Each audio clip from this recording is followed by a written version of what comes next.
Hola, ¿qué tal? ¿Cómo están? Les iba a decir buenas noches, pero bueno, buenas noches acá, ¿no? Este, bueno, esta se constituye como la primer, videoclase, por así, de lo que vamos a estar viendo a lo largo del verano en torno a la materia de pensamiento arquitectónico contemporáneo. Como ustedes ya se habrán dado cuenta, en función de las actividades que les he venido solicitando, estamos abordando distintos aspectos que desde mi punto de vista son importantes para poder comprender perfectamente los temas centrales que tienen que ver con el curso, ¿no? Y que tiene que ver con un análisis del pensamiento arquitectónico del movimiento moderno, del movimiento postmoderno y del movimiento supramoderno. En este sentido, bueno, como ustedes ya se habrán dado cuenta, hemos comenzado a partir de analizar lo que es una crítica arquitectónica, ¿no? Eh, y bueno, otras actividades que también ya les he estado dejando en torno a lo que tiene que ver con vanguardia, tendencia, estilo, en fin. Una serie de aspectos que a partir de esta clase pues pretendo hilvanar, conjuntar para que ustedes le den coherencia y no nada más vean como que aspectos específicos, indistintos y sin relación uno con el otro. La crítica tiene relación con la tendencia, con la vanguardia, con el estilo y a la postre con los temas que vamos a estar abordando, ¿no? Bueno, en este sentido vamos a dar comienzo. Vamos a dar comienzo con esta pequeña introducción. Bueno, primero que nada, como les había dicho yo, vamos a analizar, a revalorar y a comprender lo que es una crítica arquitectónica, ¿no? Para eso fue que les compartí, o más bien les pedí que leyeran una parte pequeña de lo que es el libro Arquitectura y Crítica de Montaner, uno de los actuales académicos más importantes a nivel hispano, español, el arquitecto, el doctor. Y justo parte de lo que él nos dice es que pues, la crítica es relevante, es importante precisamente para el desarrollo del arquitecto, ¿no? La crítica, a final de cuentas, como nos dice Montaner, pues hay que abordarla desde el espacio mismo de la arquitectura, desde el interior, desde el exterior. Hay que ver la manera en cómo se relaciona con el medio, con el entorno, cómo funciona operativamente, las relaciones entre los espacios, su relación con el medio ambiente, el adecuado uso, como él mismo lo cita, de los materiales y de las técnicas. En fin, a partir de ese análisis de una obra arquitectónica, tomando en cuenta estas características ya citadas, es que vamos a poder desarrollar una crítica. La crítica, a final de cuentas, busca poner en un determinado pedestal a la obra arquitectónica, ¿no? Evidentemente, para que tú hagas una crítica tienes que tener un referente personal, ¿no? Un bagaje personal, un bagaje cultural, porque a final de cuentas, entre más tú conozcas, entre más tú académicamente, no sé, te hayas desarrollado, entre más teoría hayas estudiado, entre más conocimiento tengas, pues ese va a ser, digamos que tu punto de comparación para poder determinar si algo está bien o si está mal, ¿no? Entonces, en este sentido, también Montaner nos dice que el arquitecto o el crítico tiene que tener un importante bagaje cultural, ¿no? Tiene que ser una persona culta, una persona que lea, una persona que reflexione filosóficamente acerca de varios conceptos. Cuando una persona, en este caso un arquitecto, se desarrolla en ese sentido, pues tiene entonces ahora sí un punto de partida importante para poder desarrollar una crítica. Entonces, en este tenor, es importante partir de que la evolución de la arquitectura a lo largo de la historia precisamente se ha desarrollado a partir de la crítica. ¿Por qué?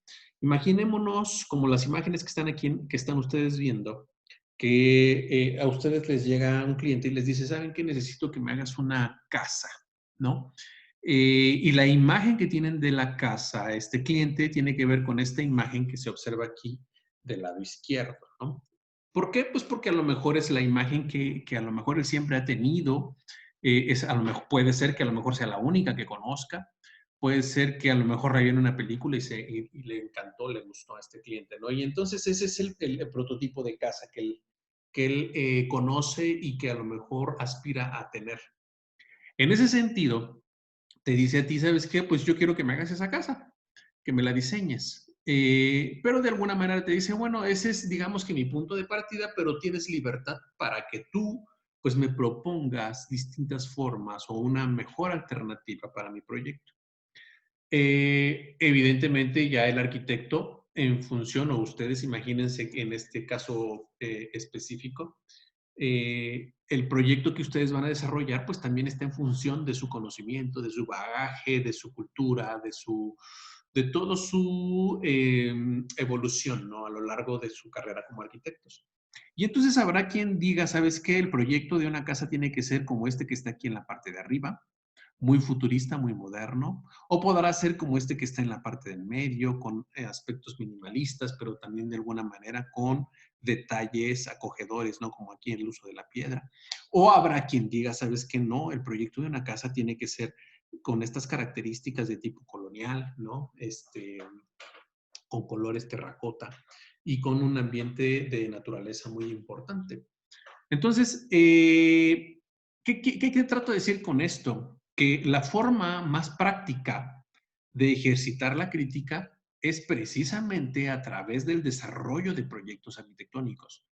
¿Qué quiere decir esto? Que tú cuando tú estás haciendo un proyecto arquitectónico, indirectamente también estás haciendo una crítica a lo ya establecido desde el punto de vista arquitectónico, ¿no? Porque tu referente o tu manera más bien de proyectar, en este caso específico, una vivienda, pues está en función de lo que para ti es lo adecuado, lo ideal, lo idóneo, lo mejor. Y evidentemente, indirectamente, estás haciendo una crítica a lo que ya alguien ha hecho previo a ti.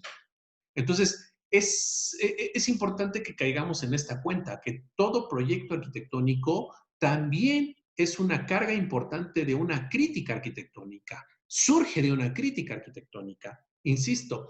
¿Por qué? Porque para mí lo que yo haga va a ser lo mejor en función de lo que yo creo.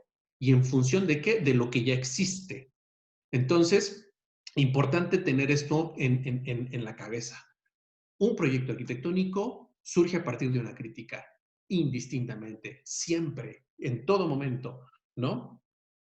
¿Por qué yo aseguro esto? Porque si fuera lo contrario, entonces terminaríamos haciendo un proyecto arquitectónico como lo ya establecido, como lo que ya alguien ha hecho.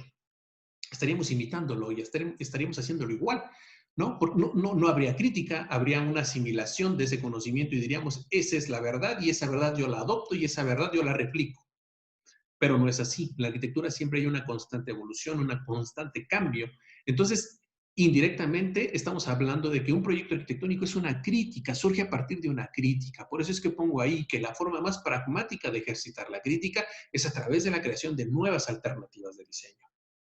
Y entonces, con esta idea, con estos conceptos de que todo proyecto arquitectónico surge a partir de una crítica, podemos determinar entonces una serie de fenómenos que se han desarrollado a lo largo de la historia. ¿Qué quiere decir esto? Que cuando el arquitecto reflexiona y hace un análisis y hace una crítica a lo que ya existe, entonces el surgimiento puede ser algo vanguardista, algo diferente, algo innovador. Entonces, a partir de la crítica necesariamente surge la vanguardia, surge lo distinto, ¿no? Y cuando esa vanguardia ya alguien la replica, alguien la asimila, se convierte en tendencia y finalmente, como ya les he comentado, se puede llegar a convertir en estilo cuando ya un determinado grupo de arquitectos la replican a lo largo del tiempo. Entonces, esa vanguardia se puede llegar a convertir a estilo. Ese es el ciclo de la arquitectura a lo largo de toda la historia de la arquitectura, ¿no? Alguien surge, imagínense desde las primeras viviendas, ¿no? De las cavernas, de las cuevas, que alguien encontró una cueva y dijo, ¿saben qué? Esto me sirve muy bien, aquí yo puedo estar acogedoramente, me protejo de la lluvia, de las inclemencias del tiempo, en fin. Y a lo mejor para alguien, eso fue vanguardia en su momento, ¿no? posteriormente se convirtió en un estilo y entonces en una determinada región, en una determinada zona, todo el mundo vivía en cavernas. Hasta que a alguien se le ocurrió decir, ¿sabes qué? Bueno, es que yo ya no quiero estar aquí. Y entonces a partir de una crítica que hace internamente o externamente y que dice, no, es que es muy incómodo, no, es que no hay ventilación, no, es que está muy oscuro, no, es que no tenemos salidas por diferentes puntos, no, es que, en fin, encuentran a encontrar puntos negativos, empieza a desarrollar una crítica y a partir de esa crítica empieza a crear nuevas ideas. Y entonces dice, bueno, es que ¿por qué tiene que estar en una caverna? ¿Por qué nosotros no podemos crearla a partir a lo mejor de troncos, de madera o de apilar piedras, ¿no? Y en este sentido, imitando un tanto la idea preconcebida que ya tenían de la caverna, dicen, bueno, entonces yo voy a partir una piedra en varias piedras y a partir de esas piedras voy a unirlas y voy a hacer una vivienda, pero ya a mis necesidades particulares. Y entonces surge una nueva manera de hacer un receptáculo en este sentido, un espacio de hábitat, pero surge, insisto, a partir de una crítica. Y nuevamente ese hábitat se convierte en vanguardia y posteriormente en estilo. Y así sucesivamente. Entonces podemos decir que este fenómeno que tiene que ver con esto que les estoy comentando se ha replicado a lo largo de muchos años, a lo largo de toda la historia de la arquitectura, ¿no? Y entonces, particularmente en lo que nos atañe en este curso, podemos decir que este fenómeno que se está dando lo vamos a analizar a lo largo de tres movimientos, ¿no? Tres diferentes estilos o vanguardias o movimientos, como usted les quiera llamar, que tienen que ver con el movimiento moderno, el movimiento postmoderno y el movimiento supramoderno. Específicamente en esta parte del tiempo nos vamos a centrar y ahora nos vamos a ir más atrás. Lo supramoderno, digamos que es lo actual, lo que tenemos ahorita en este momento, lo que estamos viviendo, ¿no? Entonces, partir de ese hecho, de que a partir de la crítica surgen nuevas alternativas que se configuran a manera de vanguardia, posteriormente en tendencia y finalmente en un estilo, ¿no? Y a partir de ahí es que podemos conocer diferentes estilos a lo largo de la historia de la arquitectura, ¿no? Pero bueno, ok, con este preámbulo de por qué es importante caer en la cuenta de que la crítica es muy importante, pasamos al siguiente punto, ¿no? El siguiente punto es que, bueno, ok, ya caí en esta cuenta de la crítica, de la vanguardia, de la tendencia, del estilo, pero bueno, los estilos como son, qué características tienen, ¿no? Y entonces podemos darnos cuenta que cada uno de los estilos o cada uno de las tendencias de hacer arquitectura se configuran en tres grandes grupos, ¿no? ¿Cuáles son estos tres grandes grupos? Bueno, las orientaciones del diseño. Esto es algo que desde mi punto de vista tiene la arquitectura y por lo cual pudiéramos, digamos que sintetizar estos tres grandes aspectos de cómo hacer un diseño, ¿no? Y tiene que ver con una orientación formal, una orientación funcional y una orientación espacial. Y explico, ¿no?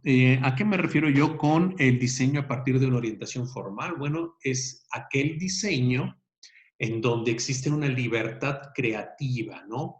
Donde la intuición juega un rol importante y donde no hay reglas establecidas. Un ejemplo que tenemos a lo largo de la historia tiene que ver con el movimiento barroco. El movimiento barroco tenía estas características, ¿no? Existía una libertad a un proceso intuitivo y se alejaba de las reglas establecidas. Por eso es que fue incluso muy criticado, ¿no?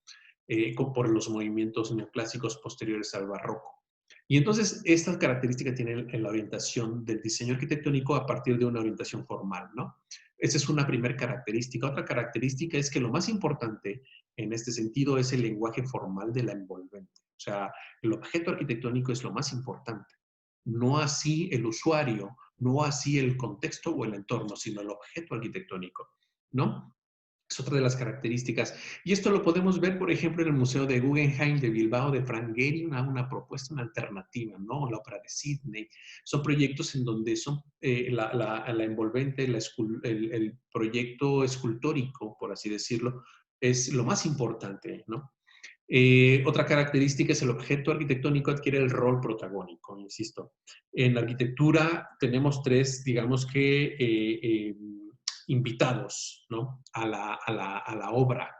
¿Cuáles son esos invitados? Pues es el usuario, es el edificio, por así decirlo, y el contexto. Y en este sentido, el más importante, el que adquiere el rol protagónico a partir de una orientación formal, pues es el objeto arquitectónico, el edificio, ¿no?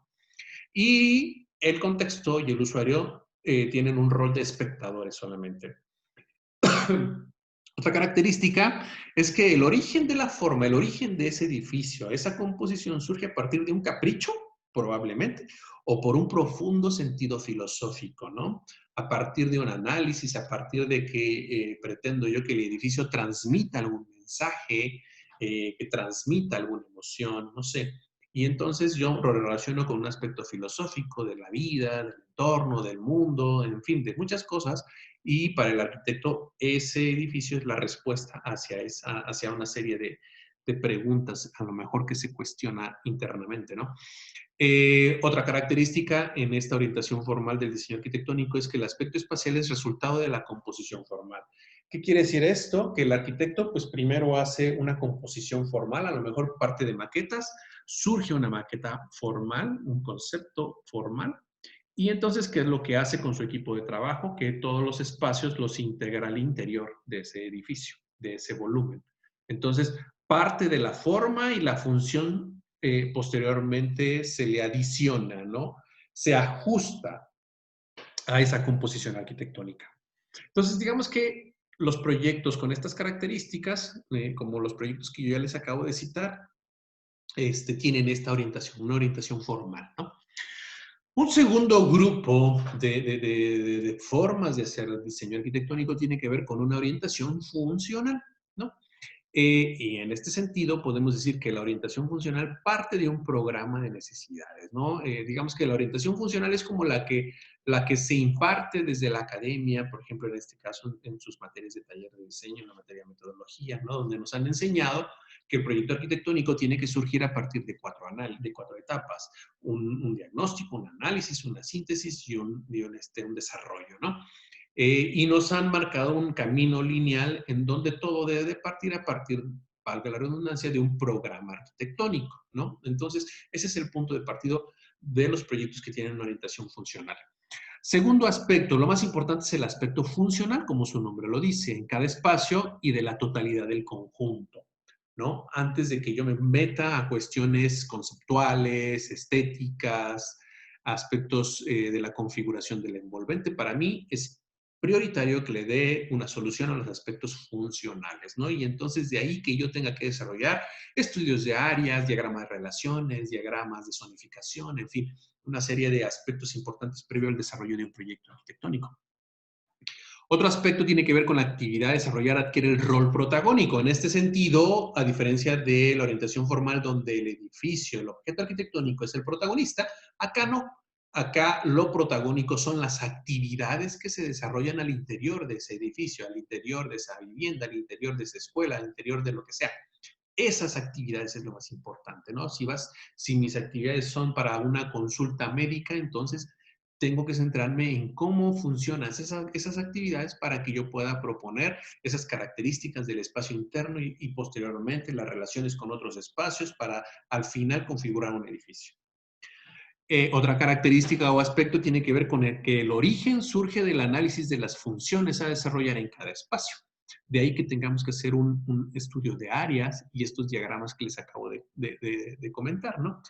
Una vez que ya hacemos esa parte, entonces ahora sí yo ya puedo configurar una partida, una planta arquitectónica y posteriormente un volumen, ¿no? Pero entonces todo surge a partir de la función. De aquí que encontramos esa frase célebre que dice que la forma sigue la función, ¿no? Partimos de la función. Otro aspecto importante en la orientación funcional tiene que ver con que el aspecto formal es resultado de la organización espacial, ¿no? La forma le sigue a la función. Primero resuelvo la función y posteriormente, en automático, surge la forma, ¿no? Esta, digamos que es el segundo tipo de orientación en el diseño, tiene que ver con la orientación funcional. Y finalmente tenemos a lo que es la orientación espacial, ¿no? La orientación espacial parte de un análisis profundo del sitio, ¿no? Desde una escala pequeña que tiene que ver con el solar, con el terreno, con el sitio donde voy a hacer un proyecto arquitectónico, hasta una escala amplia que tiene que ver con el territorio, con la región, con una escala mucho mayor, ¿no? Donde vamos a analizar aspectos naturales, aspectos sociales, aspectos culturales, en fin, una serie de aspectos que tienen que hacernos que el proyecto arquitectónico surja de manera automática, ¿no? Entonces, en este sentido, el proyecto parte de ese análisis profundo del sitio, ¿no? Otra característica es que el proyecto arquitectónico surge como una respuesta equilibrada y coherente con las fuerzas del entorno. ¿Qué quiere decir esto? Que si yo voy a un terreno y me doy cuenta que a lo mejor tiene una vista espectacular porque está en una peña de algún determinado lugar, esa vista espectacular para mí como arquitecto ya me ejerce a mí una presión, una fuerza importante, ¿no? A mí me dice, se está comunicando conmigo el espacio y donde me está diciendo que esa vista yo la tengo que aprovechar. Entonces, por eso es que pongo aquí que el proyecto arquitectónico surge como respuesta equilibrada. Si a mí el entorno me está mandando ese mensaje de que tome en cuenta esa vista, yo tengo que responder de una manera similar a esa misma respuesta. Entonces, va a haber un equilibrio de fuerzas, ¿no? Por eso es que insisto que esta orientación espacial, esta orientación de hacer diseño desde un enfoque espacial, hace que el proyecto surja de manera solita, que emerja de manera sola. Yo no tengo que imponer nada, yo no tengo que plantear nuevo nada. Simple y sencillamente tengo que, no sé, barrer, quitar ahí cosas que me estorben un poquito y hacer que la forma emerja del propio lugar, ¿no? Otro aspecto tiene que ver con que el análisis del contexto, ya sea de tipo natural o urbano, es el punto de partida, ¿no? A diferencia de los otros modelos donde el punto de partida, en el caso funcional, son las actividades a desarrollar y en el aspecto formal es el objeto arquitectónico, por capricho, por profundo sentido filosófico. Acá no. Acá, insisto, el proyecto surge de manera solita, solamente analizando cada aspecto cultural, natural, social, en fin, todos esos aspectos que tienen que ver con el sitio, con el entorno. Y finalmente otro punto que tiene que ver con que la composición formal y sus componentes surgen como una respuesta ante las características del medio físico y urbano, ¿no? Ahorita les estaba yo diciendo un ejemplo, por ejemplo, que cuando vas a un lugar con una peña, con una vista importante, ese lugar a ti ya te está transmitiendo una fuerza y tú tienes que responder en esa misma medida, ¿no? Entonces, por eso es que esa composición, si yo voy a hacer en una peña una terraza, tengo que aprovechar esas vistas, pues probablemente tengan que plantear una terraza o una recámara o una estancia justo en el lugar que tenga esa vista. Entonces, en el momento que yo voy acomodando los espacios, va a ir surgiendo ya el proyecto, ¿no? Pero con tal de aprovechar esas fuerzas que ya me ejerce a mí el entorno, el contexto. Esas fuerzas pueden ser de tipo natural, pueden ser de tipo social, pueden ser de tipo cultural, ¿no? Si ustedes van a un espacio, no sé, de mucha cultura, un centro histórico, por así decirlo, ese mismo ambiente a ti ya te ejerce una fuerza.